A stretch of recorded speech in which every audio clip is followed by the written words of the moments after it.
टाकू वाढली तर माणूस आला तर तांबू टाकून देते.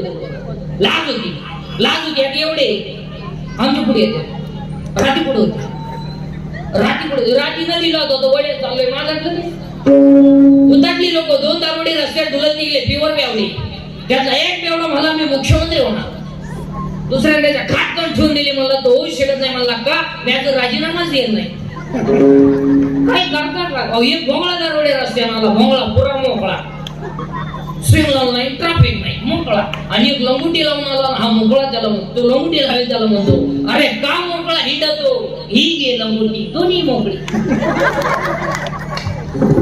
माणसं भांबवलीत मारत एक पोरांना खाली बसा रे इथे बसा समोर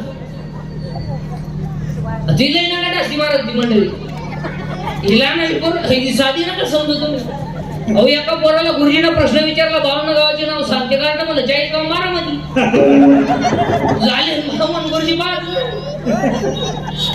एक पोर लय नमुन्यात महाराज एक पोर रस्त्याच्याकडे म्हैस चालत होतो मी गेलो त्याला म्हणलं म्हैस दूध देती करा तो मला देत नाही काढावं लागत लय नमुन्यात महाराज एका पोराला गुरुजींनी सांगितलं 1 2 3 4 5 6 7 8 9 10 आणि त्यांनी लिहिलं गुरुजी सांगितली 1 वर 1 11 तुम्हाला मी येणारच नाही मला का खालचं जमल लय नमुने महाराज एकाच्या घरी मी गेलो आणि चेपा एक मला म्हणतो कीर्तन तुमचं आहे का मी म्हणलं हा मग तो मला आपला प्रश्नाचं उत्तर द्या मी मला आलं तर देईल बघा तुम्हाला नाही आलं तू 200 घेईन मी म्हणलं देईल बघा मग त्याने मला प्रश्न विचारला उभा राहायला बसला नाही आणि गेला आला नाही आपली दाखलच बंद आहे मी मला नाही येत तुम्हाला साधं कळत नाही का तू का वैकुंठाला गेला आला नाही आणि पांढरं उभा राहायला बसला नाही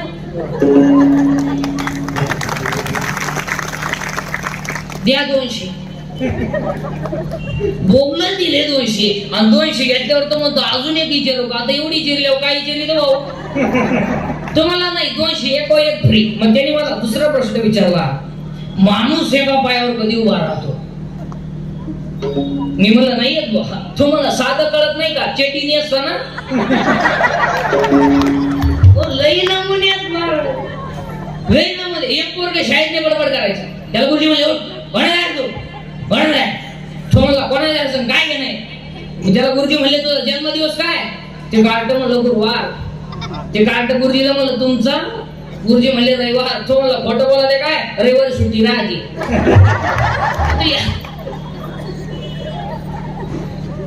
लई नमुने आहेत महाराज हात 1 बोलले 2 हसले 3 उभा 4 आनंद 5 लज्जा 6 स्मरण 7 विचार 8 आणि विचार चांगला करा समुद्राला आग लागली तर मासे कुठे जातील काय विचार तो का पागल बिगल झाला का काय समुद्राला आग लागली तर मासे कुठे जातील दुसरा मला मासे झाडावर चढतील काय डोकं आहे तिसरा मला झाडावर चढायचे का म्हशी का म्हणजे म्हशी झाडावर चढायचे का क्षणोक्षणी हात करावा विचार क्षणोक्षणी हात करावा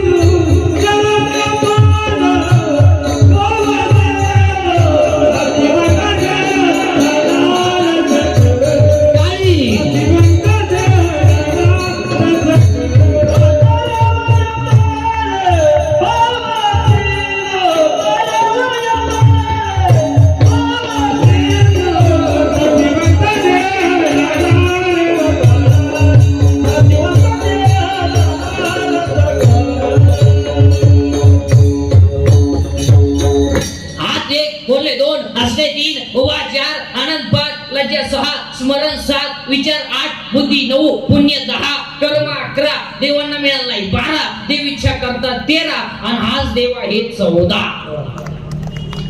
बस आणि याला देवच व्हायचं असेल तर निर्व्यसनी वाटण्याचा प्रयत्न करा आणि काय दारू निर्व्यसनी माझ्या हो बायकोन आणायचं मित्राने कसवायचं तरी आपण हे काय अरे 100 वर्ष कोला होऊन जगण्यापेक्षा 5 वर्ष जगा पण वाहक होऊन काय जगायचं आहे काय किंमत त्याला आणि या 14 गोष्टी माणसाकडे आहे म्हणून गाथा माणसासाठी आहे कीर्तनातला पहिला मुद्दा संपला. दुसरा मुद्दा सुरू झालाय. तुम्हाला मी पहिल्यांदा सांगितलं पाऊस आलाच नव्हता. हा कीर्तनाचा दुसरा मुद्दा सुरू झालाय. कीर्तन ऐकणाऱ्यांना सूचना तरी तरी बसायच नाही. ते दोन सोडून नेमका केला हात लावून दाढी हात लावून चांगले वर करून मुडी पाकवा यायचं नाही. याचच नाही. ओ लांबू बनायचं चांगला चप्पल जोड बाहेर पण भामटेवणी आपल्या कीर्तनाला बसायचं. इथे येऊन असं बसत नाही. आणि तसंच घ्यायला मग आपल्या कीर्तनाला भामटेने बसायचं. आपल्या कीर्तनाचं दुसरं वाक्य बोलत जायचं. पटलं तर म्हणायचं नाही पटलं तर नाही म्हणायचं. भामटेने आपलं कीर्तन ऐकायचं नाही. आणि माणसाची काय गॅरंटी काय माणसाची? अहो इलेक्ट्रिकच्या दुकानात गेल्यावर बल्ब विकणार होतो किती दिवस वापर बदलून देईन. अहो बल्बाची गॅरंटी आहे. बल्ब विकणाराची काय गॅरंटी? पैसे मोजणार मला. बरं बल्ब घेणाऱ्याची काय गॅरंटी? होल्डर मध्ये बसवाय गेला व्होल्टेज वाढलं बल्ब नाही लागला पण याचाच नंबर लागला. नाही म्हणून चिंता करायची नाही महाराज. आयुष्यात 4 वाक्य ध्यानात ठेवा. आयुष्यात 4 गोष्टीची कधी चिंता करायची नाही. आणि आयुष्यात 4 गोष्टी तुम्हाला कधी मिळणार नाही. 1 आयुष्यातला वाया गेलेला क्षण पुन्हा मिळणार नाही. 2 शरीराची इंद्रिय पुन्हा मिळणार नाही. 3 दूध पाजणारी आई मिळणार नाही. आणि 4 ईश्वरासारखा बाप सगळं मिळेल. आयुष्यातला वाया गेलेला क्षण पुन्हा. 2 शरीराची इंद्रिय पुन्हा नाही. केस पिकली ना पिकली दररोज काळी कर पहिली नाही. बरं ही तुम्ही केस काळी का करता? बरं तुम्हाला असं वाटतं का केस काळी केल्यावर तुम्ही देखणे दिसता? बरं असं कधी झालं का बसणाऱ्या माणसांपैकी एखाद्याला आला का मेसेज केस काळी केल्यापासून प्लीज आय लव्ह यू आलाय का? नाही. मग हातासाठी करता कशाला? 2 शरीराची इंद्रिय पुन्हा मिळणार नाही. 3 दूध पाजणारी आई मिळणार नाही. आणि 4 ईश्वरासारखा बाप मिळणार नाही. आई बापांवरती भाषण नका करू. आई बापांवरती कथा कादंबऱ्या नका काढू. आई बाप सांभाळायला 80% आमचे कीर्तनकारांनी आई बापच भांडवल केलं. रोज उठून अर्धा तास आई अर्धा तास बाप आणि अर्धा तास ज्यानं तारीख घेतली त्याची लाल करायची पसंत केलं. आणि या लाल करण्यापायी समाजाचं वाटोळ झालं. अर्धा तास आई अर्धा तास बाप आणि ऐका ह्या हा यांनी म्हणायचं काय आईची माहिती सांगितली बाई. माझ्या तो खळखळा डोळ्यात पाणी आलं बाई. खरंच बाई बाबा असावा तर माझ्या पापेचे बापन मला जिन्याला उचलून आपडलं बाई. पण मी रडले नाही बाई. पण बाबाचे कीर्तन ढंद सरडले गो बाई. ढंद सरडले. तुझ्या डोक्यात फरक झाला बाई. अगं बाई त्यानं दुसऱ्याची आई सांगितली त्याची आई नाही सांगितली. त्याची आई त्यानं जिन्याला लाईट बंद करून राहिली. तुला काय माहिती बाई? नाही आई बापांवरती भाषण नका करू. आई बापांवरती कथा कादंबऱ्या नका काढू. आई बाप सांभाळायला. अहो अरे ज्याचं शाळेत काढला व्याख्याने तिची नाही आश्रमात आणि तो आईची माहिती सांगितो. रडू आईची माहिती सांगितो. आणि अजून एक वाक्य ध्यानात ठेवा. शेतकऱ्याचा बाप अजून वृद्धाश्रमात नाही. पण ज्यांच्याकडे इस्टेट मोकार आहेत आणि बुद्ध्या कमी त्यांची जाईल. जे 5 वाजता टॉमी बरोबर हिंडतात दोन्ही टॉमी संगच एकाला साखळी एकाला छे. आणि त्यांना जर विचारलं तुमची वडील दिसत नाही त्यांना वातावरण मॅच होत नाही. आणि ते वयाच्या मनाने फार चिडचिड करतात. आणि आमच्या यांना ते सहन होत नाही. आणि आमचे स्ट्रिक्ट असल्यामुळं आम्ही त्यांना वृद्धाश्रमात नेऊन टाकलं. मजा येते तिकडे. ते आम्ही रविवार भेटायला जात असतो. मस्त हसतात दिसतात चांगलंय. मग हे जिन्यात बसले हे कोण आहे? हे तिचे वडील आहे. अरे तो इथे तुला उपयोग तो कशाला सांभाळी? त्याचा बळी दिल्यावर तू बोल तरी ठीक आई रे बेमान दुनिया आई रे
आली आणि हळूहळू लोक मोकळी होत आणि काय सुधारली लोक आधी इथवर चाललंय अजून इथभर वर सरकलं म्हणजे आला महात्मा.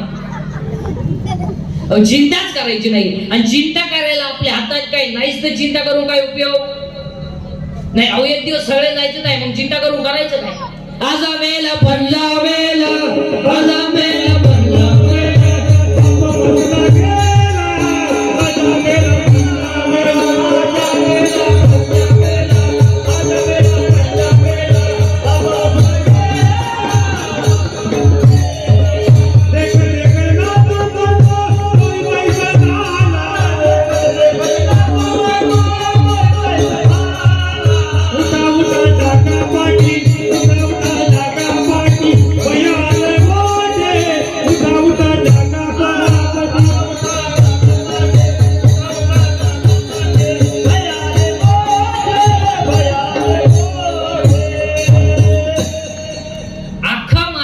फिरलो महाराज. पण आमच्या शशांकदादा जैननी जेवढं असं गोड नियोजन केलंय ना याच्यासारखं नियोजनच पाहिलं नाही. काय महाराज त्यांची रात्रंदिवस त्यांची धावपळ आहे. हा एवढं गोड नियोजन दादानी केलंय म्हणून त्यांना पुन्हा एकदा मनापासून धन्यवाद देतो.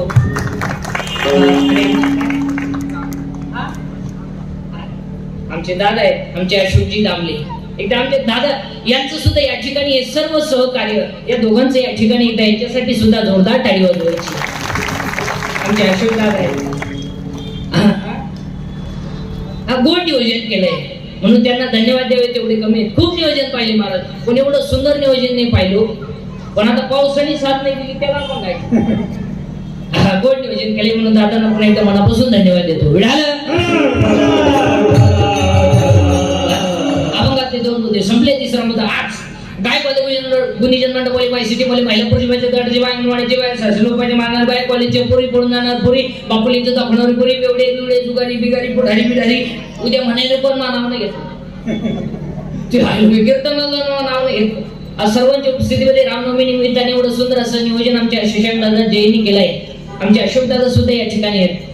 ह्या दोघांनी मिळून हे सुंदर असे या ठिकाणी नियोजन केले म्हणून त्यांना पुन्हा एकदा मनापासून धन्यवाद देतो. आता त्यांनी दोघांनी सुद्धा आपलं कीर्तन ठुलं म्हणलं त्यांना 100 वर्ष मिळवून आमच्या अशोकदादा आमचे जैन दादा आता दोघांनी आपलं कीर्तन ठुलं म्हणलं त्यांना 100 वर्ष मिळवून.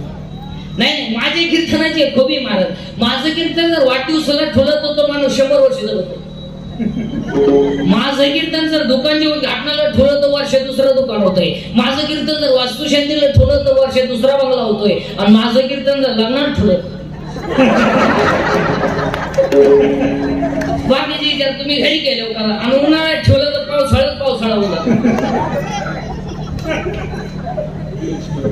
विनोदाचा भाग सोडा महाराज पण सुंदर असे या ठिकाणी कार्यक्रमाचं नियोजन केलंय पण पाऊस आला गोड नियोजन केलंय. पुन्हा एकदा दादांना धन्यवाद देतो. आणि आज कीर्तनाला घेतलेला तुकाराम महाराजांचा आहे तुकोबर आहे. कोण काय शिकवलंय तुकोबर आहे काय सांगतं तुकोबर आहे. 42 वर्षाच्या इतिहासात 8 पिढ्या परमार्थ केला 8 आणि 8व्या पिढीला वल्लभाच्या घरामध्ये 3 मुलं जन्माला आली. सावजी कानोबान तुकोबा. सावकारकी होती सावकारकी भयान दुष्काळ पडला सावकारकी गायब झाली. जी माणसं कर्ज काढायला दारामध्ये उभी होत होती तीच माणसं माझी दुश्मन झाली. जी माणसांनी माझं गोताळ फोडून नेलं तीच माणसं माझी बोलायची बंद झाली. पहिली बायको डब्यानं गेली दुसरी बायको केली ती बाई श्रीमंत घराण्यातली होती. सावकारकी घरावर आली घरातले भांडे गायब झाले आणि घरातले भांडे गायब झाले महाराज आणि घरामध्ये फक्त माठ शिल्लक राहिला. तर तुकोबरायचं पोरग आजारी पडलं महाराज आणि तुकोबरायच्या पोरानं बापाच्या माडीवर डोकं ठेवलंय आणि पोरानं बापाकडे फक्त पाणी मागितलंय पाणी. तर घरामध्ये पाणी आणायला भांडे नव्हते महाराज. आमच्या आई साहेबांनी डोक्यावर माठ घेतला आणि पाणी आणायला गेल्या. अर्धा माठ पाणी मिळालं हे आणि तिकडून येताना आई साहेबांचा तोल गेला माठ खाली पडला. तुकोबरायचं पोरग बापाच्या मांडीवर पाणी करता करता गेलं. पण 42 वर्षाच्या इतिहासात कधी डोळ्यात पाणी नाही आलं देवा नाही आलं देवा. माझी बायको गेली मी रडलो नाही. माझा मुलगा गेला मी रडलो नाही देवा. मारलंय मम्माजीनं मला मी नाही रडलो देवा. रामेश्वराने माझा गाता पाण्यात टाकला मी नाही रडलो देवा. 42 वर्षाच्या इतिहासात कधी डोळ्यात पाणी नाही आलं देवा. पण आज डोळ्यात पाणी आलं कारण सांगता देवा मी 13 दिवस खडकावर बसून भजन केलं आणि मी तुम्हाला 13 दिवस पाण्यात उभं केलं एवढंच वाईट वाटलं याला तुकोबराय म्हणतात.